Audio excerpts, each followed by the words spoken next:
Good morning friends, welcome to my channel Paleshwari vlogs. అందరూ బాగున్నారా? ఈరోజు మీకు ఒక సూక్తి చెప్దామండి. అతి సర్వత్ర వర్జయేతి, ఏది అతిగా పనికిరాదు. ఇందులో కొన్ని అంశాలు మనం తీసుకుందాం ఈరోజు. మొట్టమొదటిది అతిగా మేలుకోవటం. అంటే కొంతమంది ఈ తెల్లవాళ్ళు మేలుకుంటూ ఫోన్లు చూసుకుంటూ వాళ్ళ ఆరోగ్యాన్ని పాడు చేసుకుంటూ ఉంటారు. అలాగా సమయానికి నిద్రపోవటం మంచిది, సమయానికి అలాగే బ్రహ్మముహూర్తంలో లేవటం అన్నది ఆరోగ్యం. అలాగే రెండవది, కొంతమంది అతిగా మేలుకోకంటే కొంతమంది అతి నిద్ర. ఎప్పుడు నిద్రపోతూనే ఉంటారు. రాత్రి నిద్రపోయినా సరే పగలు కూడా ఏ కాస్త సమయం దొరికినా నిద్రపోతారు.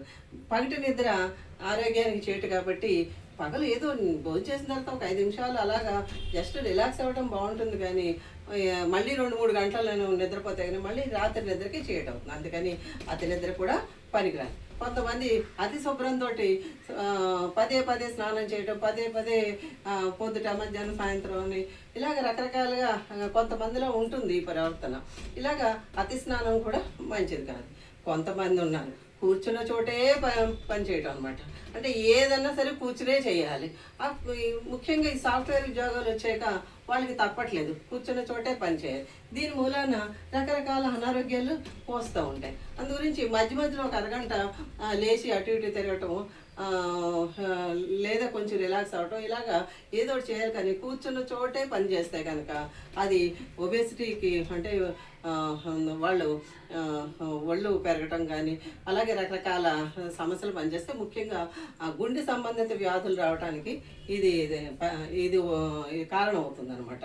అలాగే కొంతమంది ఎప్పుడు నిద్రపోయినా పోకపోయినా ఎప్పుడు అలా మంచం మీద వాళ్తానే ఉంటారు, ఆ టీవీ చూస్తూనే ఉంటారు. అది కూడా మంచిది కాదు కదా. ఎవరైనా పిల్లలు మన చూసి మంచి అలవాట్లు నేర్చుకోవాలి.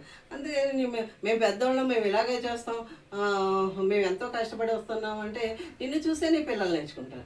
అందు గురించి పిల్లలు కూడా ఒక క్రమశిక్షణతో కనుక పెరగాలంటే తల్లిదండ్రులకి మంచి అలవాట్లు ఉండాలి. అలాగే పిల్లలు కూడా అవి నేర్చుకుంటారు. అలాగా అతిగా మంచం మీద ఎప్పుడు పడుకోవటం కూడా ఆరోగ్యానికి మంచిది. కొంతమంది అతి భోజనం, ఇంకా భోజనం విషయంలో అది ఇది అని కాదు, ఆ బదులో వేస్తూనే ఉంటారు. దానికి ఒక సమయం సందర్భం ఉండదు అనమాట.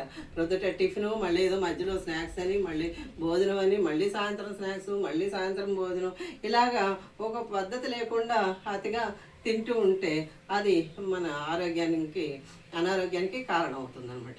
ఇది చేతులారా మనం రోగాలు కొని తెచ్చుకోవడం. కొన్ని రోగాలు జెనెటిక్గా వస్తూ ఉంటాయి. వాటిని మనం ఏదో ట్రీట్మెంట్ తీసుకోవచ్చు. కానీ ఇవి చేతులారా తెచ్చుకునే రోగాలు ఇవి. షుగర్ పెరగడం కానీ, బీపీ పెరగడం కానీ, కొలెస్ట్రాల్ పెరగటం, ఇవన్నీ కూడా ఈ మన సరైన లైఫ్ స్టైల్ లేకపోవటం వలన వచ్చే అలవాట్లు.